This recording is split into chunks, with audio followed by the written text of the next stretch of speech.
Iji Iyyaasuun ilma Oromoo Wallooti. Boodarras intala mootii Abbaa Jifaar fuudheera. Bara gaaddidduun aangoo Oromoof naannoftee garuu immoo damni halagaa ammaatee Iyyaasuu lubbuu galaafatedha.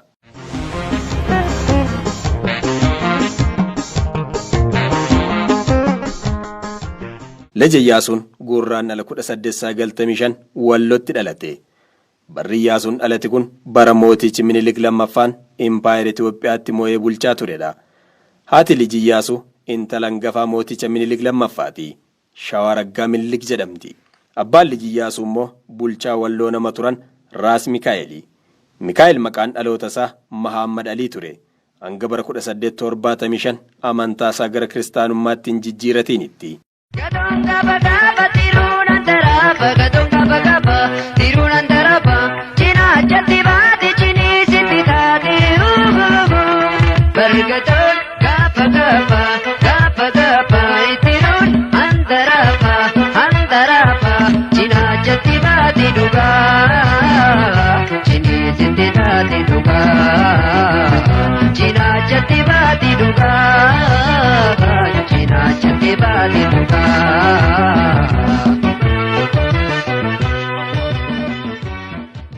Mootichi Minilik dhibee fi dullumnitti cimnaan aangoo isaa eenyu akka dhaalchisu yaaddoo cimaatti ta'ee ture. Maaliif jennaan otoo hafuurri keessa jirtu yoo qondaaltota isaaf dhaamsa kaa'e malee aangoon isaa gara darbuu maltiifi. Aadeffanni yeroo sana ture immoo aangoo isaanii ilmatti yookaan aantee dhiyootti dabarsuu malee nama biroo harka galchuun waan hin yaadamneefi.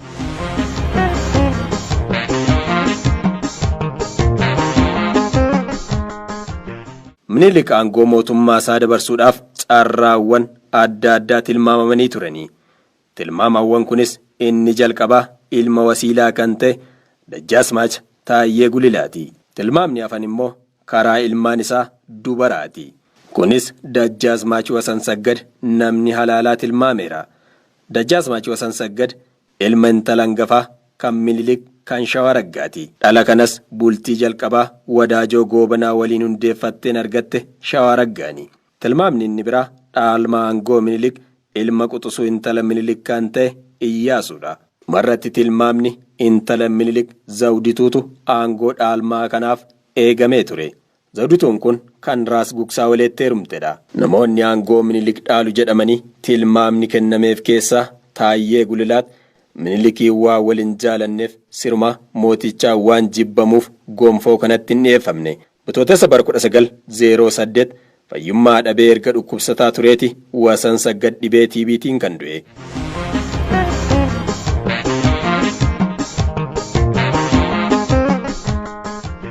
Egaa dubartootaaf yeroo sana carraa bal'aa keessumaa gama bulchiinsaatti siksuun hedduu waan hin turreef intalli Minilik Zawdituun tilmaama aangoo abbaa ishii dhuunfatti jedhu badaa bishaan hin qaafne. Garuu aangoon bara sanaa dhaalaan waan darbuuf Minilik immoo ilma dhiiraa waan hin qabneef bakka abbaa buutii laata jedhamee tilmaamame.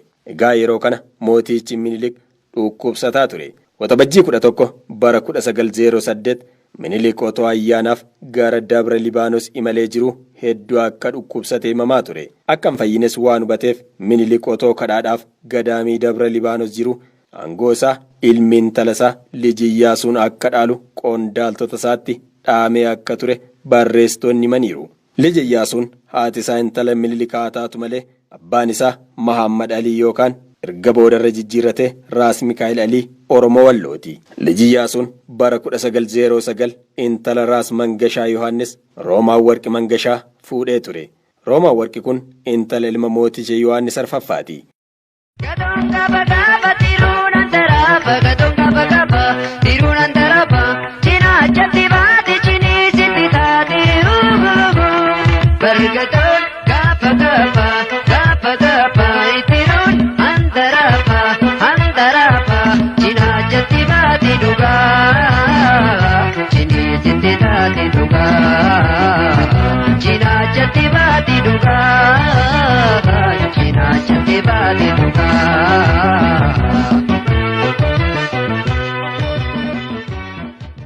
Bultiin liji Iyyaasuu fi Roomaa Warqi hedduun bubbulle.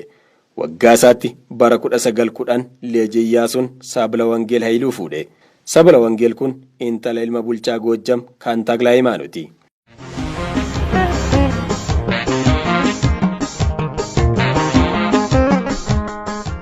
Onkololeessa 28 bara 1909 Minilik haalli fayyummaa isaa waan daran yaaddessaa dhufeef Iyyaasuun gonfoo mootichaa dhaaluudhaaf karaa irra akka jiru uummataaf ifatti kan beekse immoo Raas Bittiwaddar Tasammaa Naada'u ture. Tasammaa Naada'u yeroo sanatti Iyyaasuun ijoollee waan ta'eef waan hunda akka to'atu taasifameeti. Egaa Iyyaasuun Tasammaa waliin wal ta'ee sagantaawwan haaraa kanaan dura biyyattii keessatti hin baramne hojiirra oolchuu eegale. Sagantaawwan kana keessaa yeroo jalqabaatiif humna poolisii magaalaa Finfinneetti hundeesse. Ebla 10 bara 1911 gargaaraa Liji Iyyaasuu kan ture Tasammaa Naada'u du'aan addunyaarraa boqote.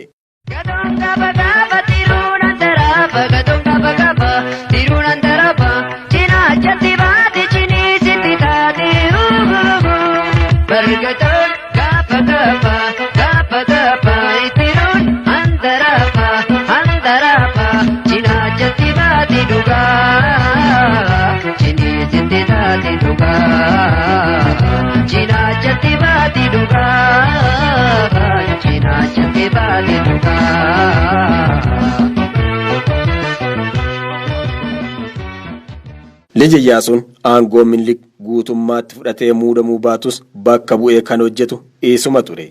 Deemsi dhaala aangoo Iyyaasuu gufuuwwan baay'ee kan muudate ture.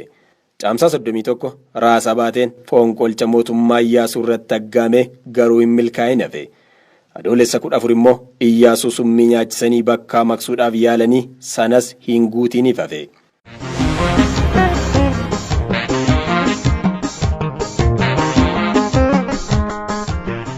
Mudda 1913 halkan gaafa 12 yookaan 13 jedhama mootichi Minilik lammaffaan du'aan addunyaarraa boqote. Liji Iyyaasuun akaakayyuun isaa du'uun itti himama. Duuti Minilik uummataatti akka hin himamne dhokfamee achiin hafe. Ifatti ba'amees gaddi kamiyyuu otoo hin taa'amin dhokfamee hafe.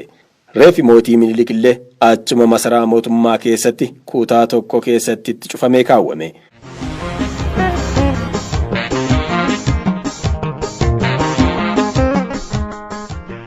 Liji Iyyaasuun mootummoota alaa kanneen akka Jarmanii fi Tarkii waliin wal ta'uun isaa warri aarses ni jira. Sana qofaa miti barsiifata mootummoota darbanii dhiisee waan haarawaa tokko as baasuun isaa gara Oromiyaa keessa Hararitti marmaaruun isaa qondaaltonni isaa hin jaalannee fi bakka buutonni biyyoota alaa Finfinnee jiran Liji Iyyaasuun waraana addunyaa tokkoffaa irratti akka hirmaatuufis dhiibbaa uumaa turani. Sochii Liji Iyyaasuu kana warri hin jaalanne aangoo harkaa baasuuf waan danda'an hin carraaqani. Iyyaasuun otoo hin beeksin Sumaalilaandi, Affaar akkasuma Harar deeme jechuudhaan maqaa balleessuu jalqabani. Dubbii yeroo sana Liji Iyyaasuu irratti afarfamee haasa'amaa turee fi masaraa mootummaa keessaa akka dhiibbatamu damni itti yaadamaa ture icciitii guddaa of keessaa qabdi jedhu warri barreessani. Ammas nan yaadadha Abshaala Gonkamaa gamna bishaan waade. Bo abbaa malaaf ta Giyoorgis dinagdee. Dubbii gudunfame isatu furgaasa. Gudunfaa Ingilizii xaxaa Faransaay isatu banee hiika isatu addaan baasa. Yeroo rakkoon dhufee Minilik gundhamu isatti baqatu isatti waamu. Yoo waraansi kee Habashaan gaggabu yaaddoo maalii jira abbaa malaa qabu?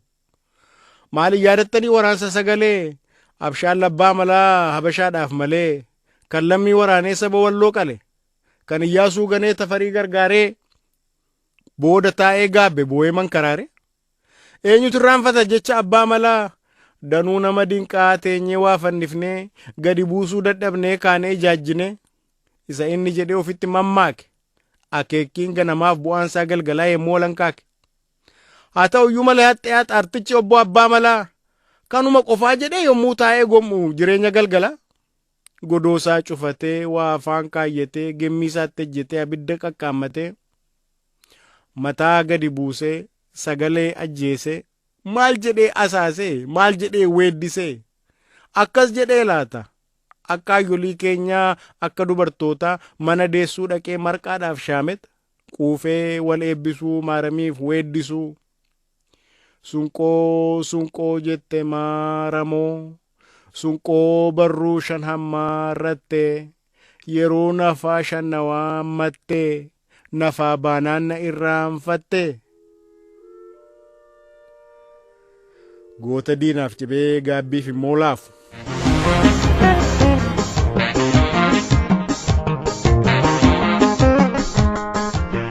Bara sana bara eenyummaan saboota biyya kanaa walqixa ittiin ilaalamnee fi amantaan biyya kanaas kan walqixa bakka hin qabne ture. Dubbiin aangoon sanyiin akka dabarfamtu taasifamee tures aangoon zoonii sana keessaa akka hin baanee fi namni yeroo sana gonfoo mootummaa dhaalus dirqama amantaa isaan hordofan keessaa ta'uu qaba. Egaa immoo liji Iyyaasuun waan kana lamaan guutuu hin dandeenye. Amantaan isaas kan duraan masaraa mootummaa sana keessatti jarri hordofaa turanii miti. Ijoon dubbii kana lamaanii Iyyaasuu irratti gungummiin akka jabaatu taasise. Ajajaa waraana yeroo sanaa Habta Goorgis yookaan Qusee Dinagdee jaruma dharaan Iyyaasuu yakkan faana bu'ee liji Iyyaasuu aangoorraa kaasuudhaaf shira xaxamu innis utubuu jalqabe.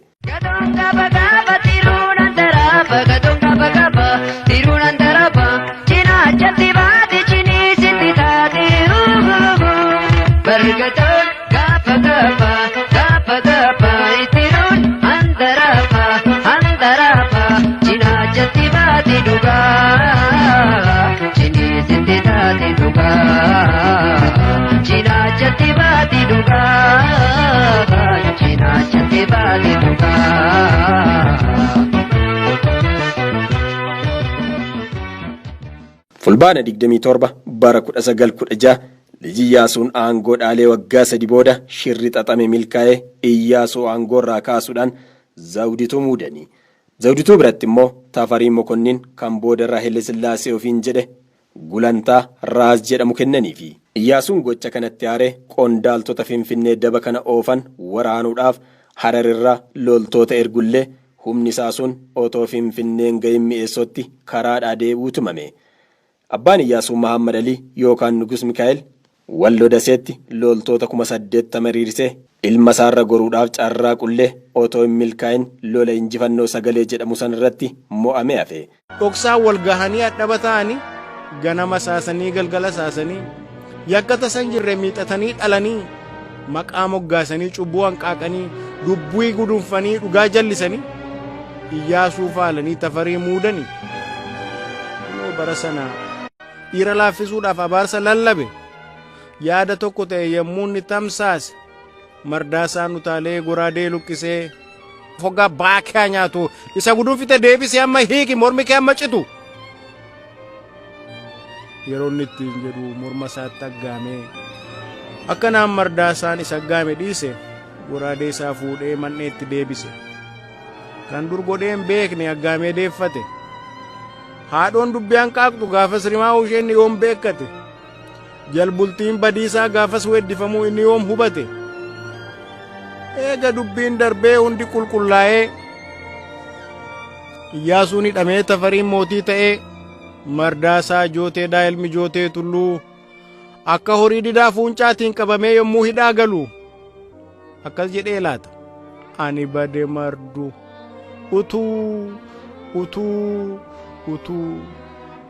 utuun nan hidhamaa beeke.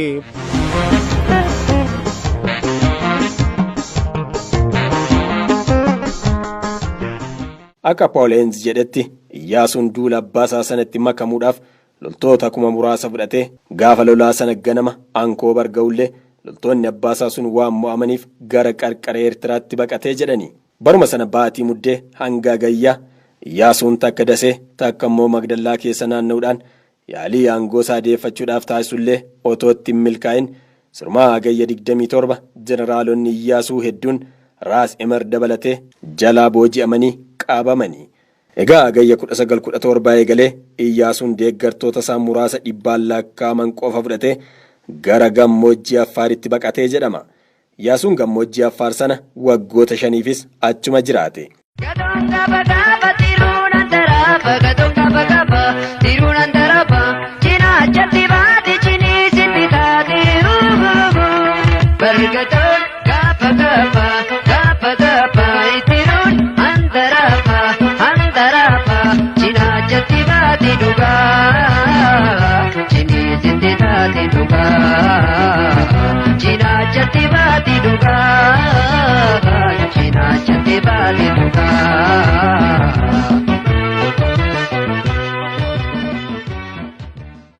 11 bara 1921 Iyyaasuun qabamee Raas Kaasaayilee Daargeetti kenname. Raas Kaasaan Iyyaasuun manuma isaa fiicha jirutti hidhee ol kaa'e. Bara 1930 Zawdituun du'aan addunyaarraa boqotte. Bara 1931 immoo Iyyaasuun mana fiichee keessaa miliqee bade. Du'a Zawdituu booda Taafarii Mokonnin booda Haayile Sillaasee kan ofiin jedhe gonfoo dhaaltummaa fudhate.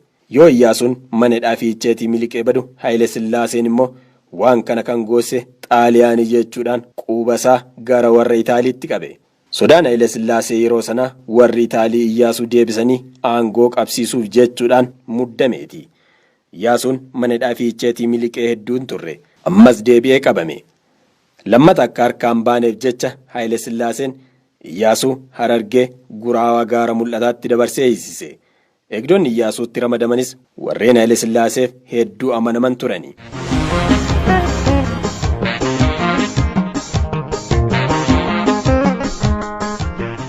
Bara 1935 Itaaliin Itoophiyaa weeraruudhaaf duula bante. Otoo hin turin baruma sana Iyyaasuun du'uun isaa dhaga'ame. Haala du'a Iyyaasuu ammallee yaadota garagaraatu jira. Yaadonni kun akka jedhanitti Haayile Sillaaseen otoo weerara Itaalii baqatee gara dirree dhawaa deemaa jiru itti goree Iyyaasuun manedhaa gaara mul'ataatti ajjeesee darbee jedhama. Warri kaan immoo lakkii Haayile Sillaaseetu eegdota isaa ajajee ajjeesisiisa jedhu. Odeeffannoo waa'ee du'a Iyyaasuu inni biraa immoo lakkii Iyyaasuu Haayile Sillaaseetu manedhaa gaara mul'ataatii Finfinneetti fichisiisee masaraa isaa yeroo sana kan amma yuunivarsiitii Finfinnee 6 kiiloo kana keessatti haala suukkanneessaadhaan ajjeeses ni jedhu. Achi reeffi Iyyaasuu icciitiidhaan masaraa mootummaa bara sanaa keessa kan ture Bataskaana Maarqoositti awwaalanii jedhu.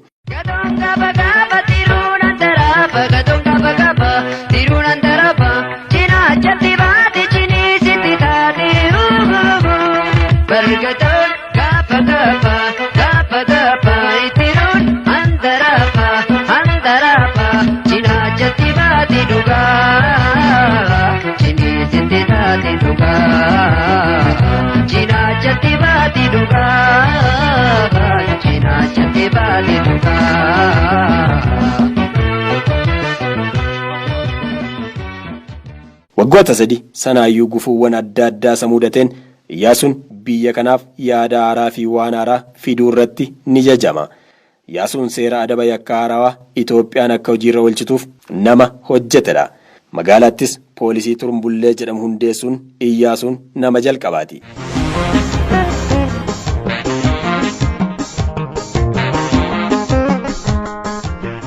Iyyaasuun dubartoota hedduu akka fuudhee fi ilmaan baay'ee bakka hedduutti horateera odeeffannoon jedhus ni jira.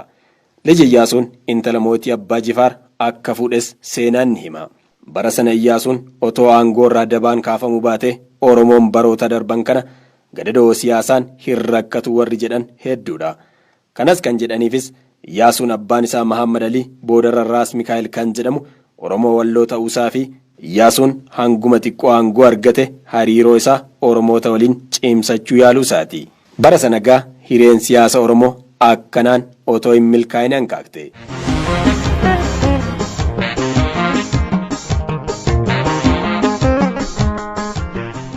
Seenaaf odeeffannoo waa'ee Liji Iyyaasuu ilma Oromoo Walloo bal'aa ta'us yeroof wanti gabaabsinee dhiyeessuu feene kana fakkaata. Daawwattoonni keenya obsaan hordofuu keessaniif galata argadhaa jenna. Fuulduraafis seenaa iyyaafachuu keenyatti fufna. An Bosonaa Dheeressaatii kanarraa kanumaan goolamna nagaatti isiniin jenna.